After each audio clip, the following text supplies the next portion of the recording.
psoriásica, que é un tipo de artrite no que ten a parte de a psoriase, que estas placas descamosas no pel, tamén teñen afectación articular. Este tamén é típico da dactilitis, da artritis psoriásica e afectacións das uñas, tanto das mans como dos pés. Esta é unha tamén de esclerodermia. A esclerodermia é unha doenza reumática que unha das características é a que se chama unha fibrosis excesiva, é dicir, hai unha acumulación de coláxeno anormal na pel destas persoas que sufren estas patoloxías, entón ten a pel moi grosa, porque ten moito coláxeno, coláxeno é unhas proteínas que dan estructura á pel, pero nesta, cando se produce demais, producese unha pel moi gorda, moi engrosada, e tamén na cara que impide que teña os movimentos normais dos músculos da cara. E aparte deso, tamén hai manifestacións non visibles que afectan os órganos internos. Por exemplo, no lupus é moi característico a nefritis lúpica e daños nos riles, e a nivel tamén pulmonar tamén hai as doenzas reumáticas tamén afectan os pulmóns, principalmente en esclerodermia, donde se produce esta acumulación destas proteínas de coláxeno nos pulmóns que fan que non funcionen correctamente porque non poden abrirse, non podes respirar correctamente. Moitas destas persoas teñen a veces trasplantes de pulmón e de feito a esclerodermia debido á fibrose dos pulmóns e a enfermedade reumatolóxica con maior tasa de mortalidade e de morte prematura.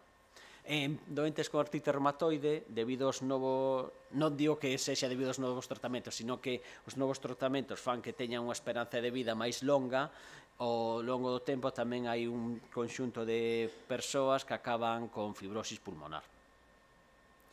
Entón, esta é unha diapositiva que poño que son as causas en específico, foi a tesis doutoral dunha chica que fixo comigo, de artrite reumatoide, pero pódense englobar a todas as enfermedades doenzas reumáticas autoinmunes. Entón, cales son as causas? Pois son doenzas que son multifactoriais, non hai unha só causa. Entón, unha dos axentes que está implicado é a xenética. Hai xente que ten xens que son máis predispostos. Non significa que si teñen esas alteracións nos xenes van ter a doenza, sino que teñen unha predisposición. É dicir, en combinación con outros factores, fai que desencadenen estas respostas autoinmunes, que é unha activación excesiva do sistema inmune, o sistema que nos protexe das infeccións, os glóbulos brancos, o que fan é recoñecer como extraño algo do propio corpo. En este caso, na artrite reumatoide, por exemplo, son algo que está e que se dirixen ás articulacións principalmente. No lupus a todo o corpo. Entón, hai uns factores xenéticos que predispoñen a ter estas reaccións autoinmunes, pero non só iso. Sábese desde moitos estudios que hai factores ambientales que están implicados, sobre todo contaminación, o tabaquismo, a mala alimentación e tamén a microbiota, que son as bacterias que temos no noso corpo. Está demostrado que, o noso corpo temos máis bacterias casi que células do propio corpo. En condicións normais dice que hai unha simbiose, é dicir, que estamos equilibrados. Non nos fan nada elas, viven con nós. Que pasa? Que debido a estes factores ambientales, a mala alimentación, o abuso de alcohol, pois hai unha reducción das bacterias beneficiosas e aumentan outras que son patoxénicas. Entón, iso fai que, entre outras cousas, aumente a activación do sistema inmune. E, aparte destes factores ambientales, está un factor moi importante que son as hormonas sexuais. Como creo que sabedes, moitas destas doenzas reumáticas son máis comuns en mulleres que en homes. por exemplo, principalmente o lupus, como xa vin o cartel que 9 de cada 10 persoas que padecen son mulleres, da artrite reumatoide é algo menor, pero tamén hai moita máis prevalencia, é o mesmo para a esclerodermia e para a Sjögren. Entón, é debido que hai factores hormonais, ainda non está moi ben coñecida a causa, pero sí que se sabe que as mulleres teñen moita máis risco de padecer estas doenzas. Entón, aquí expliquei brevemente as causas e a miña mensaxe daqui é que hai que intentar levar o mellor estilo de vida posible. Intentar, tabaquismo evitalo, por suposto, levar unha alimentación o máis saudable posible, con menos ultraprocesados e máis verduras, vegetais, dieta galega de toda a vida, a que se levaba, e alcohol, reducilo ao máximo posible o consumo de alcohol. Si podes non beber nada, pois mellor.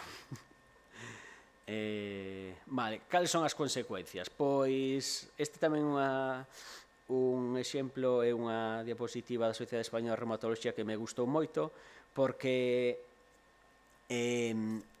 estas doenzas reumatolóxicas son a principal causa de discapacidade na poboación española. Son responsables do 50% das discapacidades permanentes e do 25% casi das temporais. E unha cousa que tamén é moi importante é que despois das doenzas mentais son as doenzas que máis tempo vives con ela. Quero dicir que normalmente son doenzas crónicas e non teñen cura.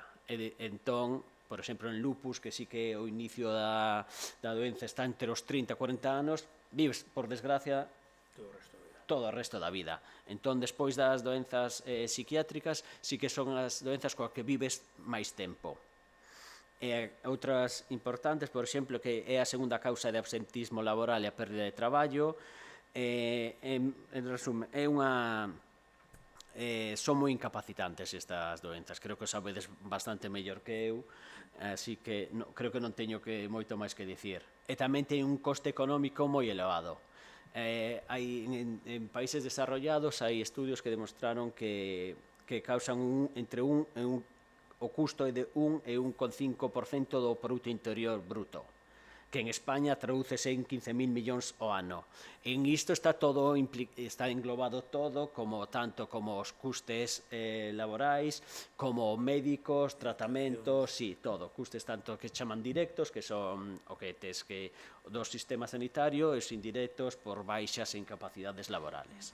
Entón, sí que son moi importante e teñen un gran custo. Entón, desde o noso grupo, que é o grupo IRIDIS, que é de reumatoloxía e doenzas inmunomediadas, que está situado no Álvaro Cunqueiro, pois estudiamos estas doenzas para intentar coñecelas un pouco mellor.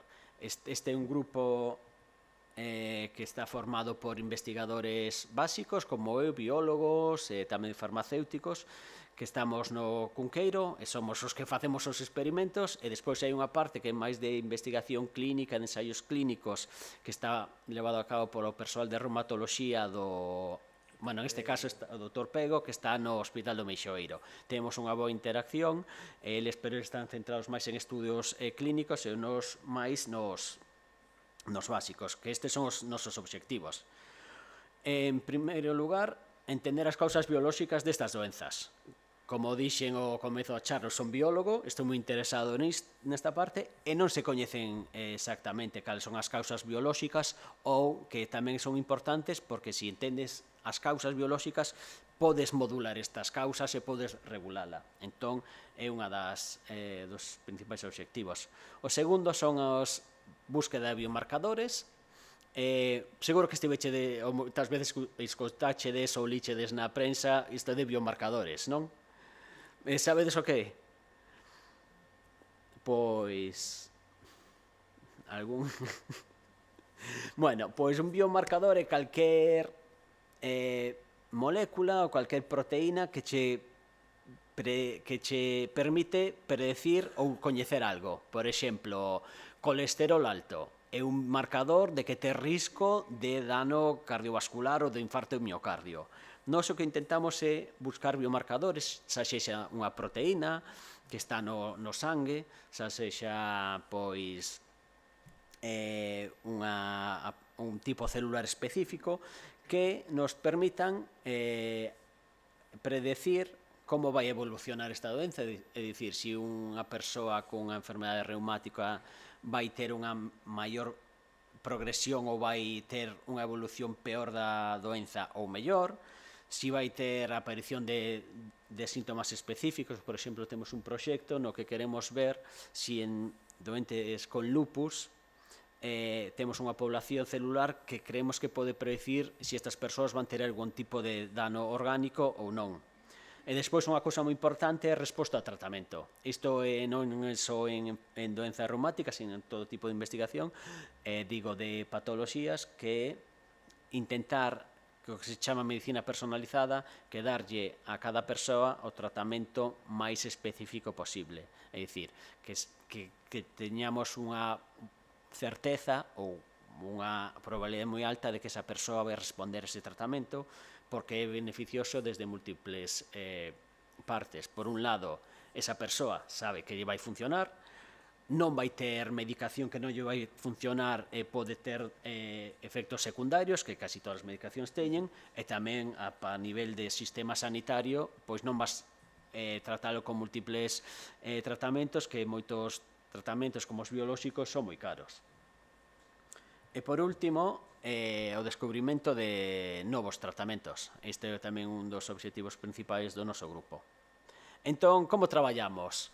Pois nós principalmente no laboratorio traballamos con mostras de sangue das persoas que nos queren ceder a súa sangue para os nosos experimentos. Entón, desde o Departamento de Reumatoloxía, o reumatólogo ou reumatóloga que este en consulta pregúntavos a vos si queredes doar. Entón, Coral, creo que algúns de vos a coñecedes, pois é a enfermeira de reumatoloxía que saca a mostra de sangre e envíala ao laboratorio. En este laboratorio, no noso laboratorio, pois por uns procedementos de centrifugación, pois sacamos células do sistema inmune, plasma, que tamén para identificación, e plasma para identificación de biomarcadores. Despois, con estas células, facemos cultivos celulares con estas placas de cultivo, donde podemos cultivar diferentes células ou todas xuntas ou ailladas por diferentes procedementos. Nos estamos principalmente enfocados en dous tipos de células, que son as células T e os monocitos, e despois facemos múltiples ensaios para analizar o ADN, o ARN mensaxeiro e proteínas. Aquí mostro un par de exemplos. Por exemplo, estas son células que están nas articulacións, que facemos diferentes ensaios. Se vedes aquí, hai como un oquiño, e vemos como os tratamentos que facemos poden modular o movimento destas células. Estas sacamos unha foto cada hora e vemos como as células se van movendo. Ese espazo que había entre as células ao longo do tempo vaise cubrindo e ao longo dun día está completamente coberto. Isto estudiámoslo porque estas células, que se chaman fibroblastos sinoviais, principalmente en artrite reumatoide, pois estas células están implicadas na destrucción do cartílago do oso. Entón, se podes modular estas células e facelas que non teñan esta capacidade invasiva e que sexan menos perigosas, pois xa sería un avance. Despois facemos outros ensaios. Estas son células que forman os vasos sanguíneos.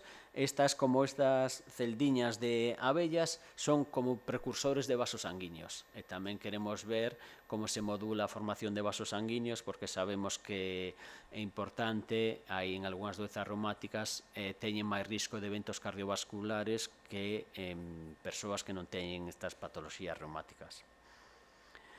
Últimamente estamos facendo modelos 3D, porque por varios motivos. Un é porque son procedentes de doentes, son humanos, e, por outro lado, para intentar experimentar menos con animais, para reducir a experimentación animal, para que non sufran tantos pobres animais. Entón, este é un modelo 3D que é destas células que vos comentei anteriormente, fibroblastos e células endoteliais, e aquí, se vedes aquí, isto é unha tinción para ver estas células de fibroblastos. Isto é o que ten as persoas sin artrite reumatoide. Os fibroblastos é unha capa de células solo, o que fan lubricar a articulación e proporcionarlle nutrientes ao cartílago e lubricación. Que pasa? En artrite reumatoide, estas células empezan a medrar o tolo, empezan a liberar un montón de proteínas que ao final degradan o cartílago e o oso. E o que vemos é que nestes modelos tridimensionais, cando engadimos tratamentos, fórmase este engrosamento que recorda o que pasa nunha articulación dunha persoa con artrite reumatoide, con artrites. Despois tamén temos outro modelo en 3D, que aquí o que vemos é unha contracción desta bola. Esta é como unha boliña que temos fibroblastos, en este caso de pel, para estudiar esclerodermia, e células inmunes. E aquí vedes a foto, tiven que aumentala bastante, non se ve moi ben, pero bueno, aquí é como se ve sin tratamento, e aquí, cando engadimos tratamento, hai unha contracción desta bola que é debida á produción destes coláxenos que mencionei antes que se dan principalmente en persoas con esclerodermia. E, finalmente, modelos animais. Dixen que intentamos reducir a utilización de animais de experimentación, pero a día de hoxe non é posible. Seguimos necesitando modelos animais para probar os novos tratamentos, a ver se funcionan ou non nestes as dianas terapéuticas o que creemos que pode ser novos tratamentos. Entón, principalmente isto utilizamos en modelos de artrite. Este é un pobre rato, a articulación dun pobre ratiño que sí que ten inflamación, inducimos artrite nestes ratos, e cando engadimos tratamentos hai unha reducción o que pode implicar un novo tratamento. Nada, xa estou casi rematando. Por suposto, a investigación é algo a veces complicado, que non podes facer ti só, necesitas moita colaboración. Eu, por sorte, teño bastantes colaboracións tanto a nivel galego, dentro do propio instituto, non son grupos de reumatoloxía, sino de outros grupos que me axudan, da Universidade de Vigo, tamén dos outros institutos de investigación sanitaria, que hai 3 en Galiza, hai un en Vigo, un en Santiago e outro na Coruña. Tamén colaboro con xente dos institutos de investigación, tamén a nivel nacional, como nos institutos de investigación de Córdoba, de Madrid e de Barcelona. E, por último, tamén teño colaboracións internacionais en Holanda, onde estiven traballando casi 10 anos, ainda teño aí colaboradores, e en Dublín tamén. Algo esencial que estamos tamén loitando, que é a financiación, é moi importante, sempre é complicado conseguila. Tamén, bueno, para tirar para casa sempre pensamos que é pouca, pero bueno, gustaríanos que fose máis, e a financiación obtémola tamén de diferentes organismos, tanto a nivel de galego, como a Axencia Galega de Innovación, a Axencia Estatal de Investigación, o Instituto de Saúde Carlos III, que é o que leva a investigación sanitaria en España. E despois eu tive en financiación da Asociación Europea de Reumatoloxía, dunha fundación holandesa de reumatoloxía e outras fundacións privadas. Este é o meu equipo, que fixo os experimentos nos últimos anos. Bea técnico de laboratorio, creo que algúns de vos xa os coñecedes. Sí, a Carlos e Sara, que eles fixeron a tese e agora están na fase que estiven eu de postdoctoral, e Jaime, que está rematando a tese. Este é o servicio de reumatoloxía, non é o de...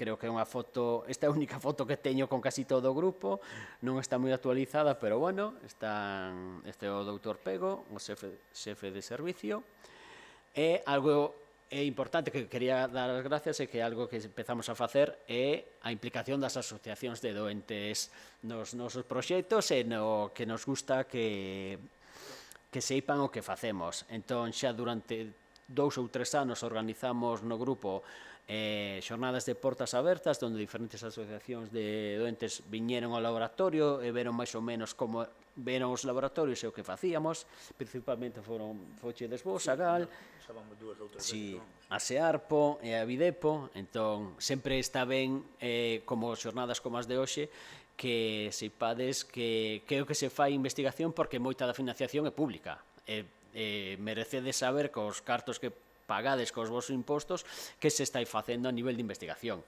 Esta é unha foto que sí que me fixo moita ilusión, que foi unha doazón que nos fixo a GAL para continuar coas nosas investigacións, que foi a finais do ano pasado, outubro, algo así, non? Algo así.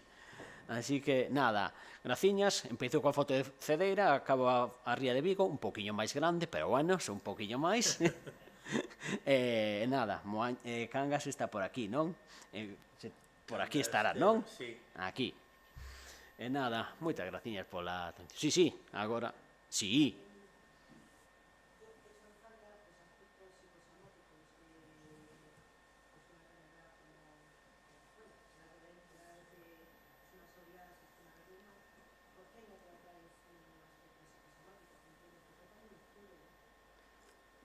Sí.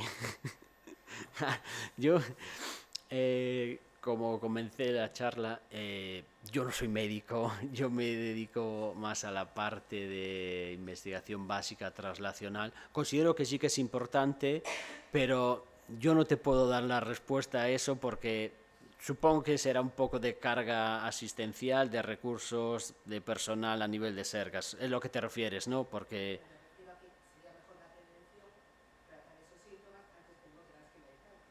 es que no, no se puede prevenir porque son... Sí, sí, vale.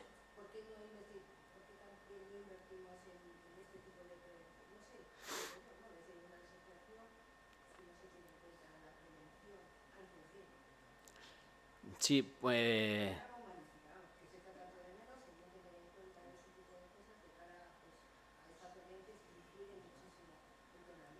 Sí, supongo que sí, pero ahí, ahí sí que me pillas porque yo no sé si, supongo que las asociaciones de pacientes tienen ahí apoyo psicológico y además apoyo también emocional.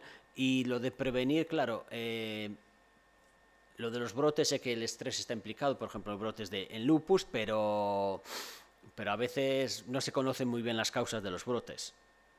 Puede ser exposición ambiental, puede ser psicológico, también yo creo que son multifactoriales, no puede haber... Si hubiese, por ejemplo, obviamente lo ideal que hubiese un biomarcador o algo que te predijese, vale, vas a sufrir un brote, pero yo creo que eso, sinceramente, en mi opinión, sin ser médico, que es difícil porque, por desgracia también, por lo que sé, tampoco tenéis que tenéis 3 revisiones al año, depende cómo estéis, ¿no? Depende del estado en que estés, claro. Tienes incluso 2 horas. Claro, o una. Entonces, yo creo que eso es complicado de prevenir.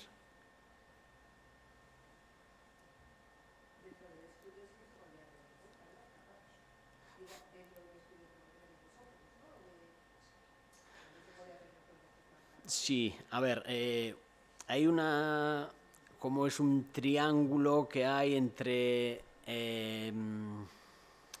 enfermedades reumáticas, estado de ánimo y depresiones y cosas así, que es como en algunos casos como un círculo vicioso. Claro, estas personas, supongo que muchas se sentirán mal, entonces como te ves con algo de...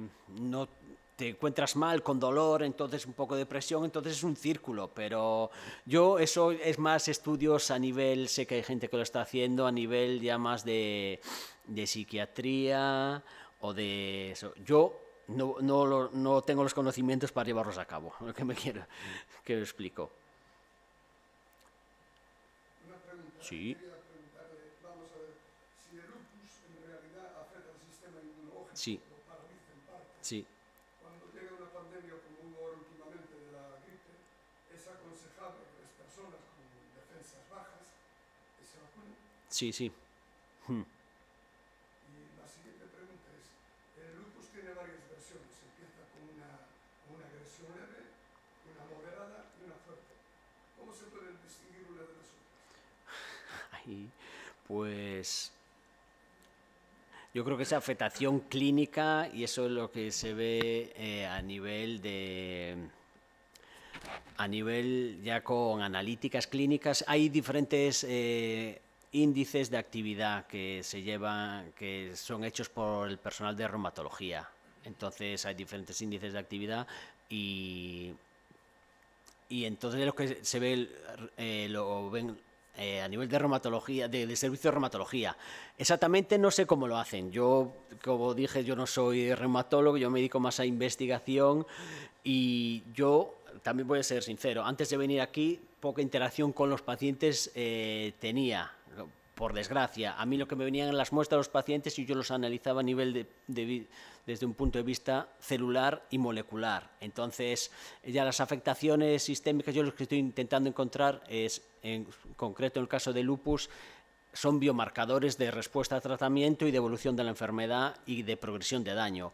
Pero esos conjuntos de leve, moderada y grave, eso te podría contestar mejor un reumatólogo que yo. Pero vamos a ver, la pregunta yo la hago yo, por Sí. ejemplo, en mujeres es enferma de lupus.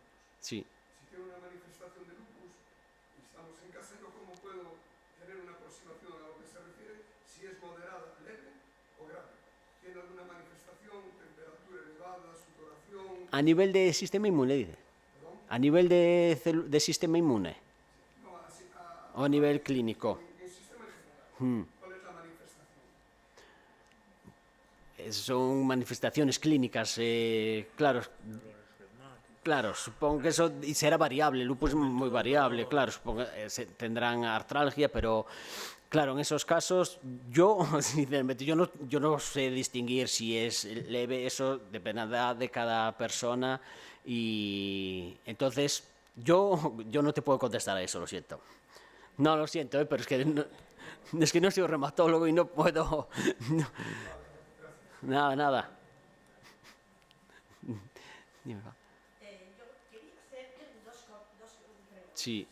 Una es, dada la gran prevalencia de las enfermedades reumáticas, que es tremendo, con los datos Sí.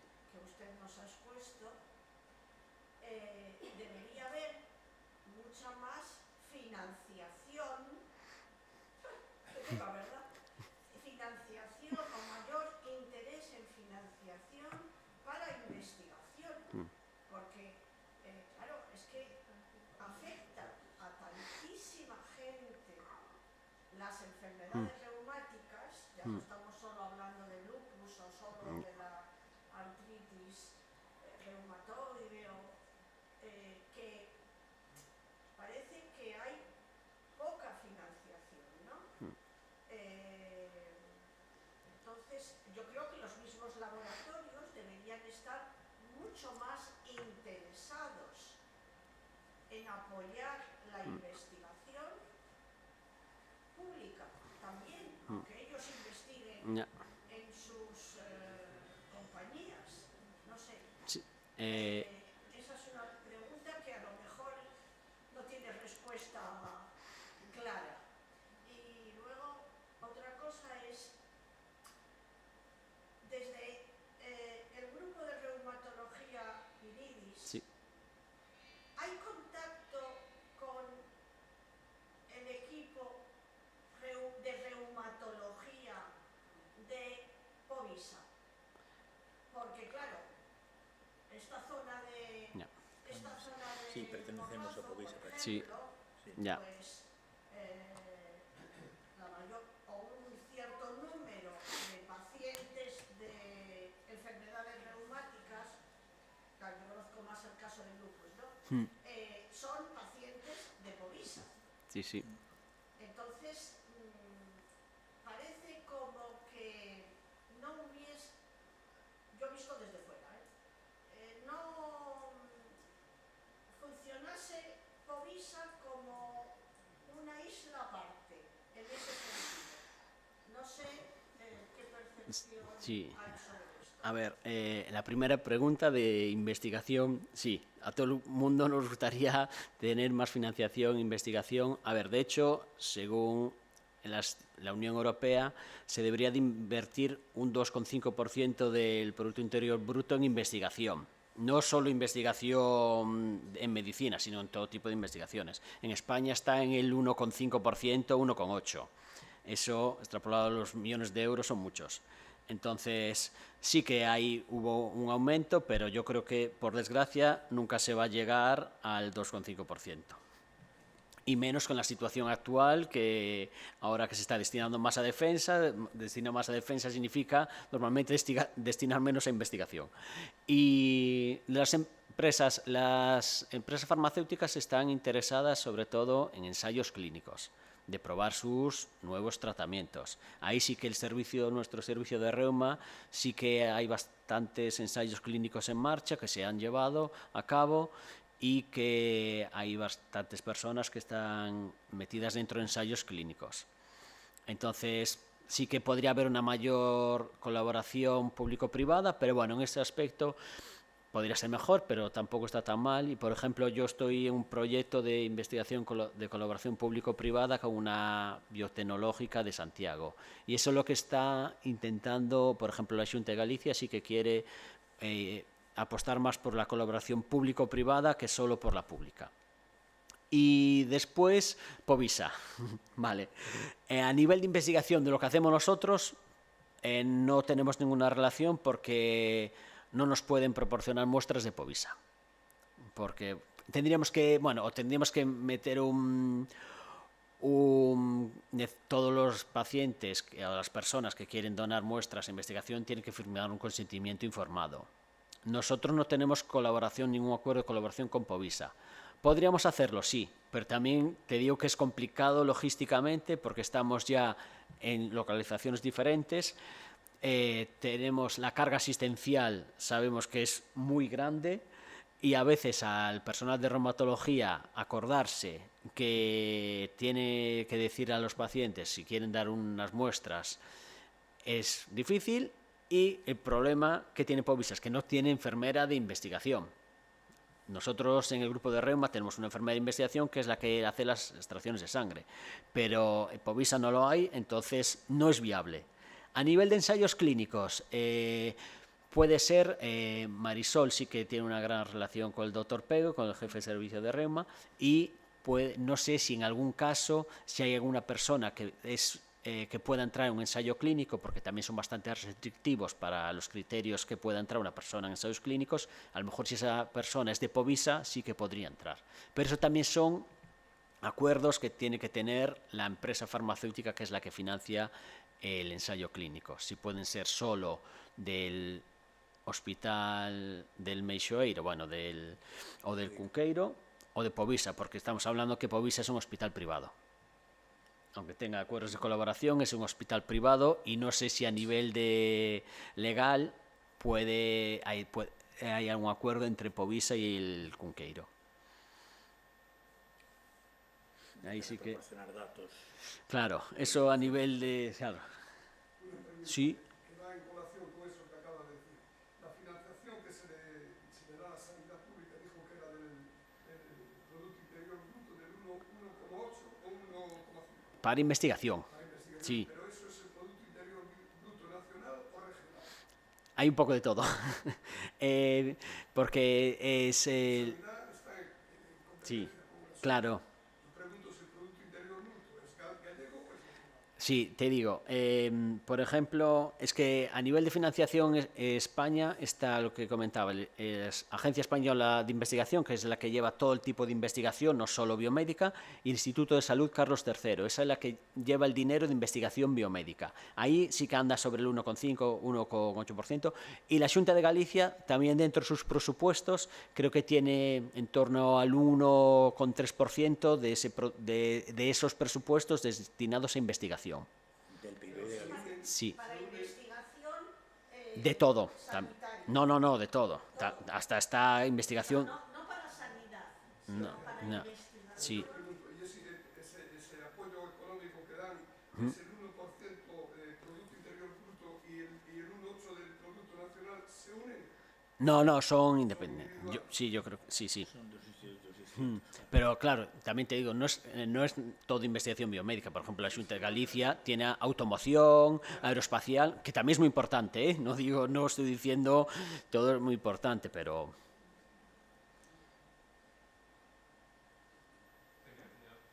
sí.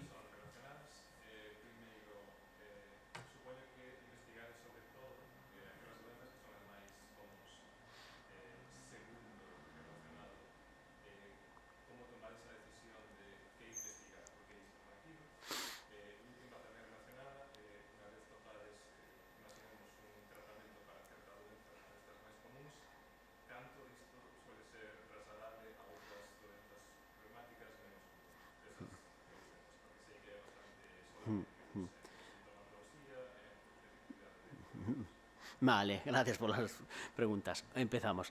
Non estou estudando as máis prevalentes. As máis prevalentes son artrose e o dolor de espalda crónico. Eu non estou enfocado nesas, pero é por experiencia previa. Eu fixen a tese en artrite reumatoide. Despois, cando me fun a Holanda, empecé a estudar, porque o meu grupo estudaba artrite psoriásica, e despois fun outro grupo que estaba estudando esclerodermia. Entón, ese por afinidade. Por exemplo, eu da artrose si teño os coñecementos básicos, pero non podo decir que sexa un experto en artrose. Entón, creo que hai xente moito máis experta que eu que poda facer investigación dese tipo. Por exemplo, na Coruña sí que son un grupo non sei se escutechedes falar do doutor Francisco Blanco, Paco Blanco, bueno, a veces saen nas noticias. Ese sí que son expertos en artrose. Entón, esa é a primeira. E por que? Xa che dixen, porque é o que no que me formei. A segunda era relacionada... Xa a terceira, non?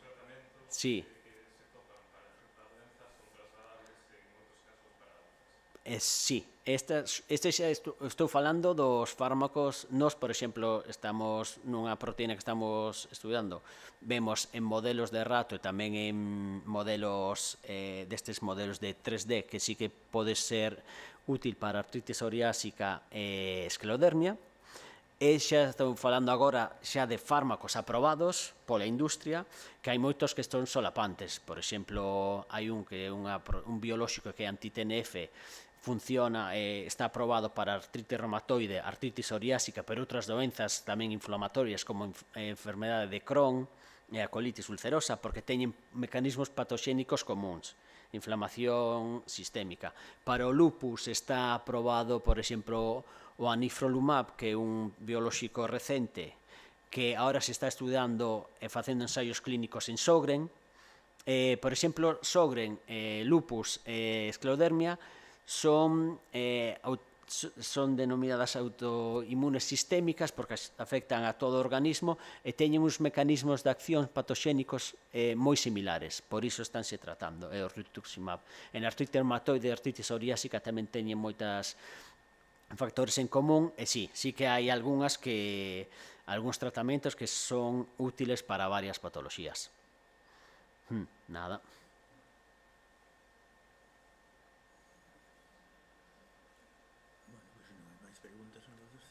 Vale, pues moitas gracias.